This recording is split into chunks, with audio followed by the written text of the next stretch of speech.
எல்லாருக்கும் வணக்கம். இன்னைக்கான குக்கிங் எபிசோட்ல மீல் மேக்கர் வச்சு ஒரு கீமா ரெசிபி. வாங்க இந்த ரெசிபி எப்படி பண்ணணும்ட்டு இப்போ பார்க்கலாமா?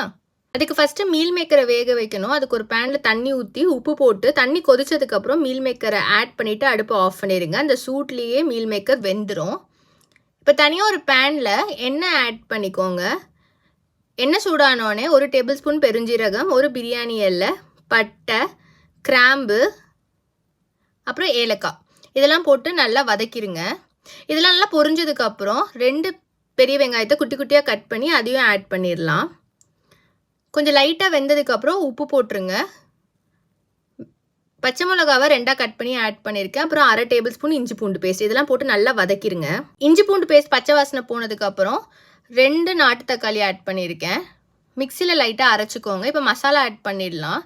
மஞ்சத்தூள், 2 டேபிள் ஸ்பூன் மல்லித்தூள், 2 டேபிள் ஸ்பூன் தனி மிளகாத்தூள் இதெல்லாம் ஆட் பண்ணி அடுப்பை ஸ்லோவில் வச்சு நல்லா மிக்ஸ் பண்ணி விட்டுருங்க.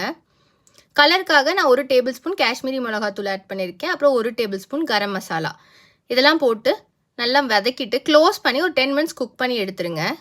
1/2 டம்ளர் தண்ணி ஆட் பண்ணிக்கோங்க. தண்ணி ஆட் பண்ணி நல்லா மிக்ஸ் பண்ணிவிட்டு கொதிச்சதுக்கப்புறம் மீல் மேக்கரை நான் மிக்சியில் போட்டு இந்த மாதிரி அரைச்சி வச்சுருக்கேன். நம்ம அதையும் இதில் ஆட் பண்ணிவிட்டு நல்ல ஒரு மிக்ஸ் கொடுத்துடலாம். இதை நல்லா மிக்ஸ் பண்ணதுக்கப்புறம் ஒரு 5 to 6 மினிட்ஸ் குக் பண்ணி எடுத்துருங்க. கொத்தமல்லி போட்டு இறக்கிட்டிங்கன்னா நம்மளோட மீல் மேக்கர் கீமா ரெடி. நம்ம சிக்கன் கீமா, மட்டன் கீமா மாதிரியே இருக்கும். டேஸ்ட்டுமே செம்மையாக இருந்துச்சு. கண்டிப்பாக ட்ரை பண்ணி பாருங்கள். இந்த மாதிரி மோர் வீடியோஸ்க்கு சப்ஸ்கிரைப் பண்ணி வச்சுக்கோங்க. தேங்க்யூ, பாய்.